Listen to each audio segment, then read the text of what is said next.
숙제해온 거에서 질문 먼저 받고요. 그리고 우리 오늘 케플러 가고요. 다음 주부터는 반이동이 좀 대대적으로 일어나요. 그래서 반이동이 좀 많이 일어나는 편이라서 근데 반이동을 좀 할 것 같거든요. 그래서 그때는 시간표 변동도 좀 크고요. 특히 2학년 영재애들이 이제 개강을 해서 시간표 변동이 좀 크게 일어날 것 같아요. 그리고 우리 방학 특강도 들어가고 막 그래서 반별로 진도를 좀 맞춰야 되는데 케플러까지는 다 끝내자라고 이제 호진쌤하고 얘기를 해서 거기까지는 다 끝내고 가도록 하죠. 자, 118, 119에서 제가 할 거 있을까요? 맞아요. 있습니다. 성환아 핀 좀 줘. 네? 야 머리핀 원지우 선생님 머리핀 좀 줘. 없어요. 너 여자잖아. 신야형 네? 어떡할 거야 머리핀 좀 줘. 우리 학교에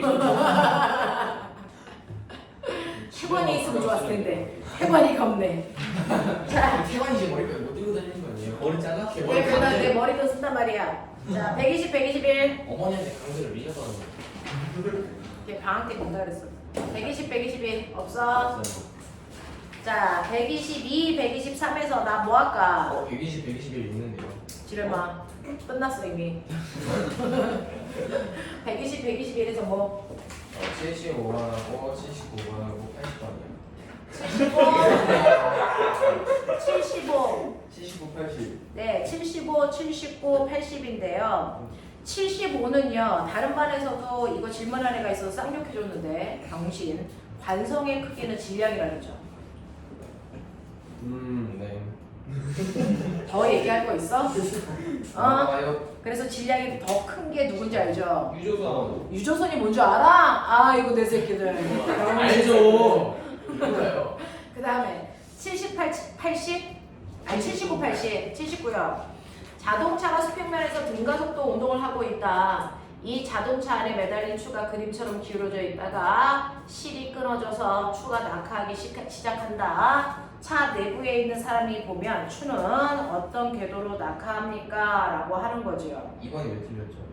자, 2번이 왜 틀렸냐면요. 지금 보시면요. 여기에 있는 자동차에서 실이 오른쪽으로 휘어져 있는 거 보이세요? 네. 그러면 이때 얘가 이렇게 중력받고요. 장력받아서 알자임이 생기겠죠. 이쪽 방향으로. 네. 그럼 알자임이 생긴다는 얘기는 뭐가 생겼다는 얘기예요? 가속도가 생겼다는 얘기겠죠. 자, 그럼 가속도가 있는 공간이라는 얘기고 가속도가 있는 공간에서는 무조건 가상의 힘이 생긴다 그랬죠. 그 가상의 힘이 무조건 반대 방향으로 작용하는 가상의 힘, 관성력이 생긴다 그랬어요. 됐어? 자, 근데 이때요. 어떤 일이 발생했냐면 실이 끊어지거든. 순간. 네. 맞아요? 이 실이 끊어지면 합력이 어떻게 생깁니까? 순간 이쪽으로 생기죠. 그래요. 그렇잖아요.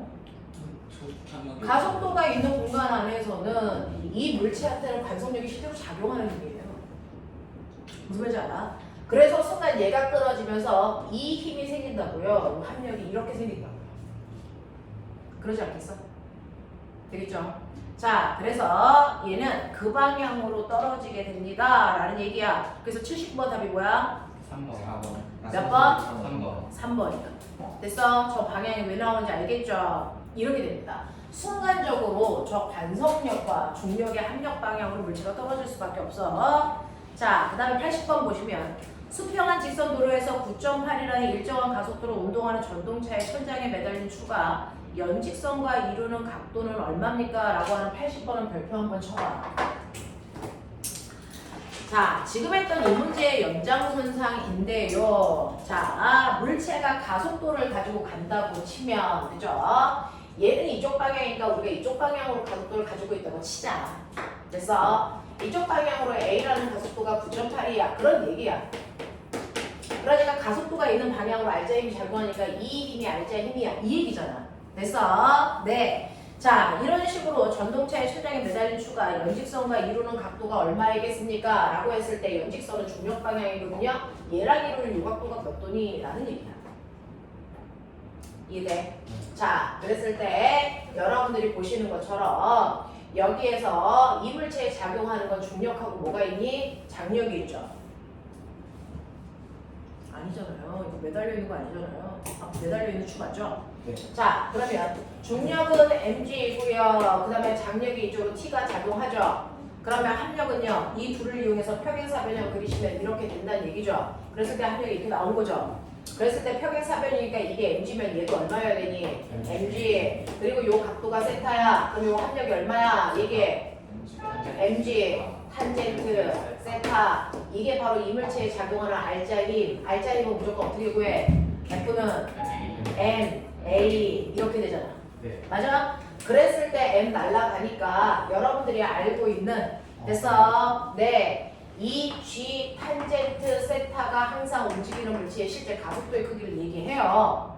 됐어? 네. 자, 그렇다면은 이때요. 탄젠트 세타는 g분의 a일 텐데 a도 중력 가속도와 똑같이 9.8이죠. 그러니까 이거 약분하면 얼마 나오니? 1 나오죠. 그러니까 탄젠트 세타가 1 나오려면 각도가 몇 도여야 되니? 45도여야 돼요. 라는 얘기야. 납득하죠? 이렇게 돼요. 그래서 휘어져 있는 각도만 봐도 됐어? 실제로 중력과 물체가 작용하는 장력의 크기를 비교할 수 있어요. 라는 얘기예요. 자, 그 다음에 넘어올게요. 122, 123에서 질문이라는 걸 해봐. 52번. 자, 52번이요. 자, 52번 보시면요. 52번에서는 어떤 내용이 있는지 볼게요. 자, 52번 보시면 전체의 질량이 1000kg의 승용차가 72km/h인데 밑줄 칠래? 우리는 MKS 단위로만 계산해. 그러니까 72km/h는 MKS 단위가 아니니까 이걸 바꿔줘야죠. 뭘로? m/초로. 됐어? 근데 하나만 기억하자. 36km/h가 얼마야? 10이야. 그러니까 72는 이거의 2배니까 얼마여야 돼? 20이야. 그래서 요거 하나만 머릿속에 집어넣으면 단위 환산하는 거 그렇게 어렵게 안 하셔도 돼요. 자, 그러면 이 정도의 크기로 자동차가 달리고 있다가 그 브레이크를 밟습니다. 자, 브레이크를 건 순간부터 바퀴가 미끄러지기 시작합니다. 이때 물체의 운동마찰계수가 0.2라고 했을 때 몇 미터 밀려나갈까 이거예요. 우리가 실제로 브레이크를 밟으면 속력이 0이 될 때까지 바퀴는 멈추면서 그냥 밀려가는 거야. 마찰이 한 일을 한단 말이죠. 그래서 20이라고 하는 속력으로 가다가 일정하게 멈춰 뭐 이런 거 아니니? 그랬을 때 여러분들이 보시는 것처럼 이 밑에 있는 면적이 밀려간 거리입니다. 이거 구하라는 얘기입니다. 납득해요? 자, 근데 어차피 우리는요 문제 푸는 이런 수능을 하는 게 아니고 사고력이야. 여기에서 우리가 생각할 수 있는 게 뭘까? 이제 어떻게 볼까? 자동차가 굴러가다가 브레이크를 걸었는데 바로 멈추지 않고 밀려간다는 거죠. 그랬을 때 나 궁금한 게 있어. 속력이 있으니까 이 자동차는 무슨 에너지가 있었니? 운동 에너지가 있었어요. 됐어? 그러면 우리 중학교 3학년 때 배운 내용이죠. 에너지는 반드시 됐어? 다른 형태의 에너지로 전환되거나 아니면 일하는 데 쓴다. 그러면 조금 있다가 얘 뭐합니까? 멈추죠. 그러면 멈췄다는 건 운동 에너지가 없어졌다는 얘기잖아. 그거 뭘로 바뀌었을까? 다른 형태의 에너지일까 아니면 일했을까? 일한 겁니다. 뭐 바로 마찰이 있는 공간을 지나갔기 때문에 뭐한 겁니다. 마찰이 한 일을 하는데 다 썼다 이 얘기를 하고 싶은 거야. 알겠어? 에너지는 이유 없이 없어지거나 줄어들지 않습니다. 이유가 반드시 있어요. 에너지는 무조건 다른 형태의 에너지로 전환되거나 일하는 데 사용됩니다. 그 중에서 얘는 가다가 멈추는 동안 다른 형태의 에너지로 사용된 건 없고 마찰이 한 일로 바뀌었다 이 얘기입니다. 그럼 마찰이 한 일은 당연히 마찰력에다가 밀고가 뭘 곱하면 되겠니? 거리를 곱하면 돼요. 알아들어? 이런 얘기잖아. 자, 그랬을 때 운동에너지 2분의 1 mv 제곱이고요. 마찰이 한 일은 우리는 배운 사람들이니까 배우티네. 마찰이 한 일은 마찰력에다가 밀고가 거리지만 마찰력이라는 건 어떻게 구합니까? 마찰 계수에다가 바닥을 누르는 수직항력이 얘 같은 경우에는 무게만큼 2야. 되겠어? 그러니까 여기에서 실제로 질량은 지워질 거라서 의미 없는 값이니까 괜히 계산하지 말라는 얘기죠. 무슨 말인지 알아? 자, 그렇다면 간거리 얼마입니까? 라고 하는 간거리는 뮤, g, e 분의 v 제곱으로 계산하면 돼. 이렇게 문자를 다 정리해놓고 숫자만 돼. 알겠니? 이렇게 가는 게 가장 깔끔합니다. 자, 그랬을 때 얼마 나올까요? 100m 나옵니까? 네, 그렇게 된대요. 자, 그 다음에 질문 없는 것 같으니까 넘어갈게요. 124, 125에서 저 질문해 주세요. 60번. 60번이요.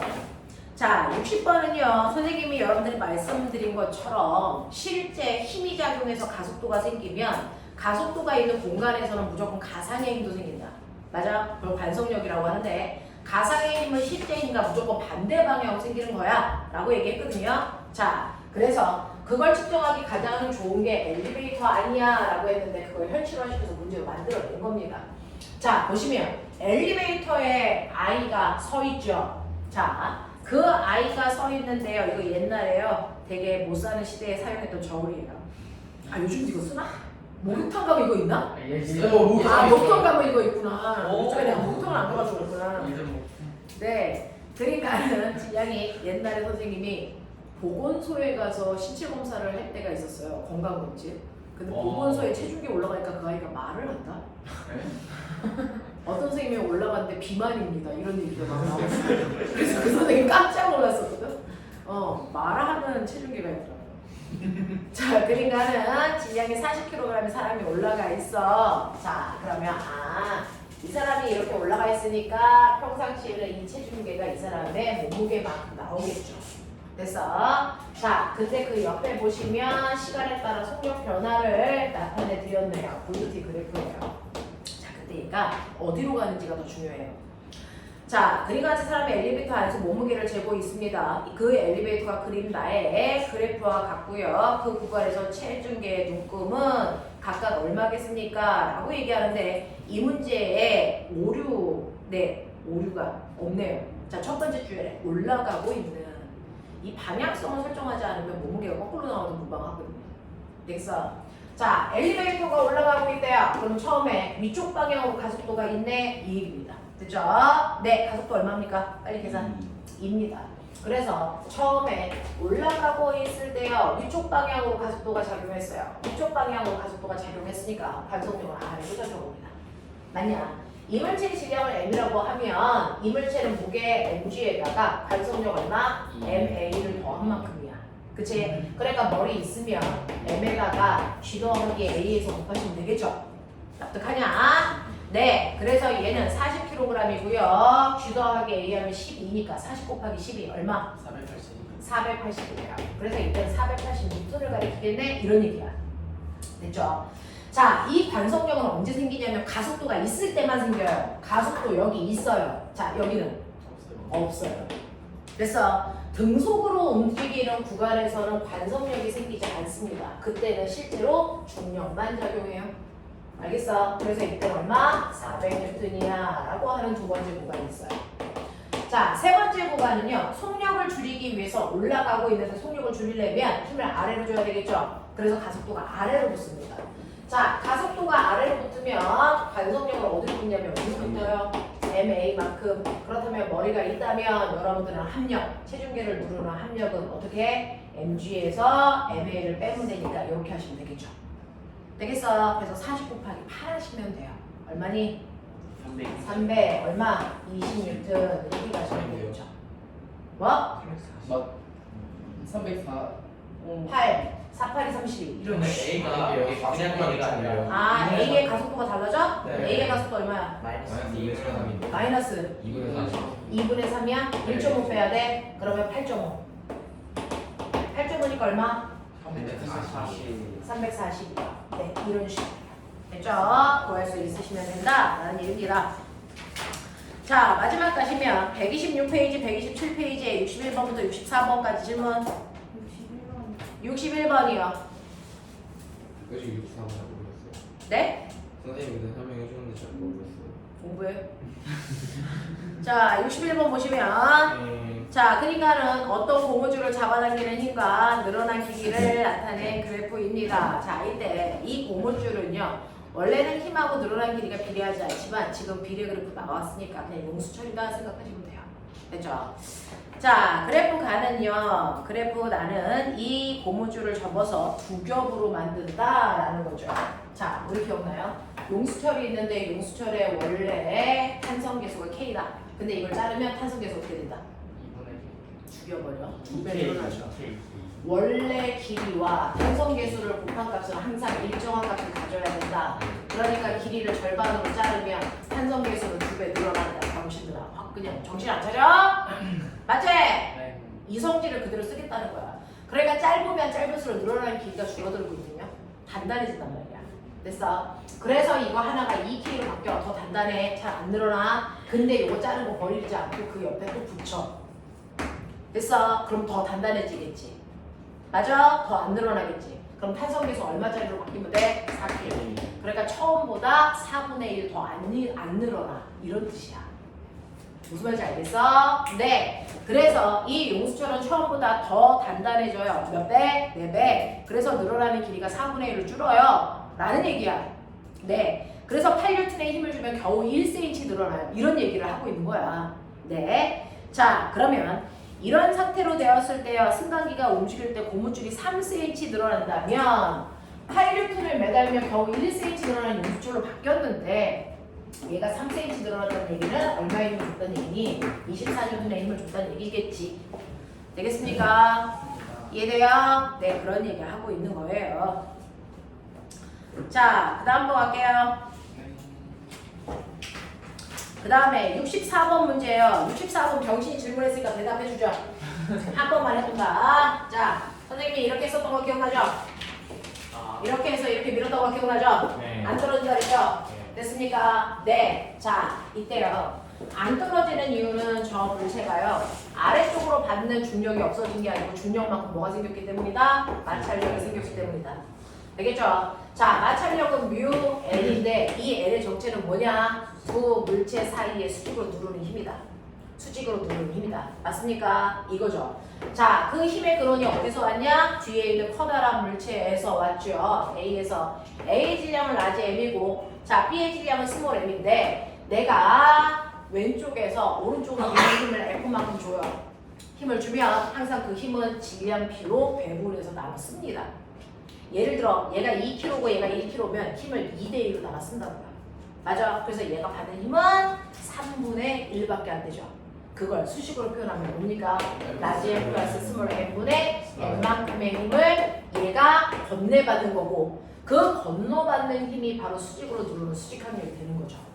되겠어? 그래서 이 자리에 들어가야 되는 수직항력은 라지 M 플러스 스몰 M분의 MF인 거고요. 됐죠? 네, 거기다 마찰력에서 뮤를 곱해야 되겠죠? 그래야 마찰력이 되겠죠? 이게 누구랑 같으면 된다? 무게랑 같으면 그 순간부터 떨어지지 않는다. 이런 얘기 하고 싶은 거야. 네. 자, 그래서 여기에서는 F로 정리해 달라고 했으니까 M 날라가시면 F로 정리하면 뭐 나오니? 라고 하면 U분의 G, 라지 M 더하기 스몰 M 뭐 이런 식으로. 됐죠? 쓸 수 있어요. 라고 하는 얘기예요. 장주영 이해됐어? 오케이. 장주영 선생님이 2학년 때 단과반에서 수업했었는데요. 저 새끼 더럽게 공부 시간에 쳐졸고요. 내신을 엄청나게 길게 하려고 하고요. 그랬다가 지금 많이 양반되니까요. 내신입니다. 선생님의 단과반에서 봤던 친구들이잖아요. 봤었는데 영성환도 영재 시험 보고 나서 많이 의젓해지는 영재 시험 데뷔하면서 많이. 그리고 제 토요일날 연락 쫄고 있었어요. 긴장해가지고 얼굴이 허해져가지고 무슨 걸리는 거 아니야? 막 그래서 잠깐만해서 얘서 처음 봤는데. 어? 얘서 토요일 날에 대구 처음 봤는데 진짜. 토요일 날 대구 혼자서 하거든요. 사람이 지금도 그래요. 혼자서 떠들었어요. 지금도 그래요. 지금도 여기에 50명 있는데 혼자 떠들잖아요. 예서가 5층에 있을 때와 없을 때 구별됩니다. 근데 제가 말동무를 해줬어요 그때 제가. 호텔에 이름은 몰라도 호텔에 말동무를 묵었는데 해줬어요. 방금 지금 시험 보는 애들이 엄청 많던데요? 그렇지. 광주는 하루에 내려가기가 좀 힘드니까 전날 주로 가죠. 아침에 조식을 보러 갔는데 누가 와도 안경 쓰고 사원님 같은 애들이 한 드글드글 거려가지고 아 너도 시험 보러 왔니? 뭐 어떤 애들이 서로 껴안더라고요. 선생님 뭐냐? 저희 딸이 상사이잖아요. 전라도예요. 진주가? 선생님 딱 한 번 가봤어요. 계속 주말에 수업이 있어서 못 가고 그래서 우리 딸이 자기는 엄마 없다고 소문났다고 막 시험 보는 날도 걔는 엄마가 있는지를 주변 친구들이 잘 몰라요. 졸업식 날도 선생님 안 갔거든. 입학식 때도 안 가고 단과 수업이 있어서 그래요? 재수해요 지금. 그래서 선생님 한 번도 안 가서 선생님들도 애한테 대놓고는 엄마 있니? 이렇게 물어보지 못하잖아요. 그래서 엄마 없는 줄 알고 그런단 말이야. 아니 근데 졸업식 때 나가는 거. 졸업식 때도 안 가고 입학식 때도 안 가고 선생님 항상 일요일날 수업 있잖아요. 토요일 때. 그래서 이제 항상 못 갔단 말이야. 근데 시험 보러 갈 때 항상 시험 보러 갈 때 지 아빠랑 둘이 하루 종일 내려갔었거든. 그래서 이제 좋은데 묵고 그래서 선생님 검색해서 호텔을 예약을 해줬단 말이야.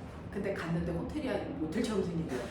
이름만 호텔이었어. 네, 저도 그랬어요. 지 아빠랑 둘이 갔는데 그 호텔 사장이 되게 이상한 관계를 보더라는 거야. 딸이랑 아빠가 왔는데 딸이랑 아빠인 줄 안 보고 나이 많은 아저씨하고 중학생 아이가 오니까 되게 이상하게 쳐다봐가지고 자기 엄마 엄청 쪽팔렸어 막.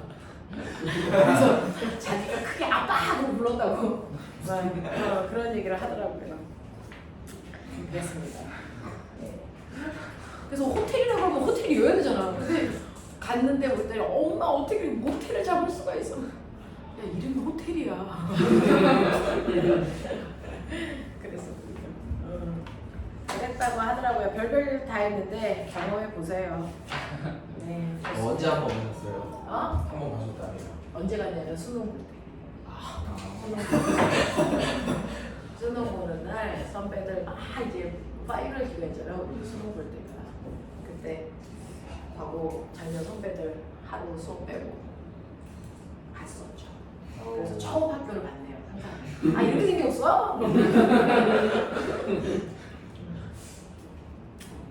그랬습니다. 되게 무심하죠. 선생님이 약간 좀 무심한 편입니다. 저희 딸한테는. 자, 그래서 나는 우리 딸에 비해서 너네들한테 엄청 잘해주고 있는 편. 자, 그죠? 오늘부터 하셔야 되는 거. 우리는 다 물 원밖에 안 한 친구고 뭐 주영이하고 석연이가 물투를 했었어도 기억 못하는 아이들이니까 물투를 안 했다고 치고 우리는 다 물 원밖에 안 했던 친구라서 이 케플러 법칙 처음입니다. 그래서 다른 반에 비해서 자세히 해봐드리도록 할게요. 자, 오늘 하셔야 되는 거, 오늘 하셔야 되는 게 맨날 시간선물 쳤을 때 오늘 행성의 운동이에요. 와. 이 행성의 운동은 관념적이지 않고요. 실제로 수치적으로 정확하게 설명하는 게 이제 물리 시간에 해야 되는 얘기겠죠. 자, 그걸 한번 해볼 테니까 보세요. 자, 하늘에 떠 있는 천체, 선생님 천체 물리학과 나왔잖아요. 자, 하늘에 떠 있는 천체들은 각각의 지위가 있어요. 지위, 역할이 있단 말이죠. 그 중에서 우리가 알고 있는 별이라는 아이는 별이 되기 위해서는 조건이 있어요. 별을 다른 말로 원래는 뭐라고 해야 된다? 행성이라고 해야 되고. 자, 별이 되기 위해서는 조건이죠. 반드시 뭐 해야 된다? 스스로 뭐를 해야 되니까? 빛을 내야 됩니다. 고등학교 올라가면 조금 더 자세히 배우죠. 스스로 빛을 내는데요. 그냥 타면 별이니? 아니야. 그래서 여러분들 발광성으로 별이라고 안 합니다. 왜? 걔는 타면서 빛을 내기 때문이야. 그러면 별이라고 하는 아이들은 어떻게 빛을 내요? 라고 하면 이때 맞습니다. 그래서 바로 그 천체 속에서 뭐가 일어나요? 핵융합을 통해서 에너지가 방출되고 그 방출되는 에너지에 의해서 빛이 나오는 아이들만 우리는 별이라고 하는 겁니다. 됐어? 네. 그래서 원시별일 때는 그냥 타고 있으면서 빛내잖아요. 그래서 진짜 별이라고 안 하고 원시별이라고 하는 거고 걔가 더 뜨거워져서 핵융합이 가능한 그 순간부터를 우리가 주계열성 이렇게 얘기하는 진짜 별이 되는 거야. 무슨 말인지 알지? 자, 그래서 스스로 빛을 내고 있는 아이들을 별이라고 하고요. 태양계에서는 이 별의 지위를 갖는 게 태양밖에 없어요. 자, 그러면 이 별이라는 아이를 중심으로 해서 돌고 있는 아이들이 있죠. 얘네들을 뭐라 그러니? 얘네들을 우리가 뭐라 그런다? 행성이라고 합니다. 됐죠? 얘네들을 행성이라고 한다. 그래서 행성은 반드시 우리가 알고 있는 항성을 중심으로 뭐하고 있어야 된다? 공전하고 있어야 된다. 이 얘기입니다. 됐어? 자, 그런가 하면 지구라고 하는 행성을 중심으로 도는 아이도 있죠? 얘가 누굽니까? 위성. 달이라는 위성입니다. 됐어? 네, 근데 인간들이 기술이 발달해서요. 달 대신에 다른 애들 띄워서 돌리죠. 그걸 뭐라 하니까 인공적으로 만들어진 위성 이런 뜻입니다. 됐죠? 자, 그래서 이런 식으로 천체들의 운동과 역할에 따라서 이렇게 지위들을 결정을 하는데 그 중에서 행성들은 반드시 움직이고 있어야 되거든요. 그 움직임에도 규칙성이 있다는 거예요. 행성들이 움직이는데 아무렇게나 움직이지 않는다. 그 행성들이 가지고 있는 규칙성이 있다는 걸 옛날 과학자들이 밝혀낸 거죠. 자, 그 중에서 여러분 옛날에는 점성술사들이 나라에 온두제였습니다. 그쵸? 그 점성술사의 역할을 가지고 있었던 사람이 티코브라헤예요. 그래서 티코브라헤가요 20년 동안 그 직책을 가지고요 하늘에 떠있는 천체들의 위치를 정확하게 관측해서 기록한 사람이에요. 근데 문제는 관측하는 능력은 뛰어나요. 근데 문제는 관측한 자료를 분석할 수 있는 수학적 역량이 떨어지는 아이죠. 그래서 연마을에 수학을 되게 잘하는 점성술사가 있죠. 이름이 케플러입니다.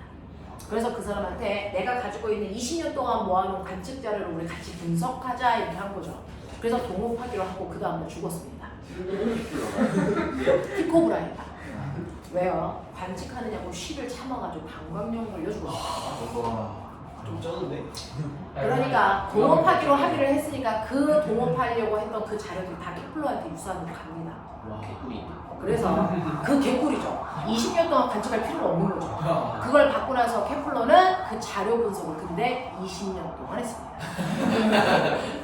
그러니까 이게 천체 운동은 어느 날 하루아침에 되는 게 아니라서 과학자의 덕목은 인내입니다. 인내. 그래서 네 그거거든요.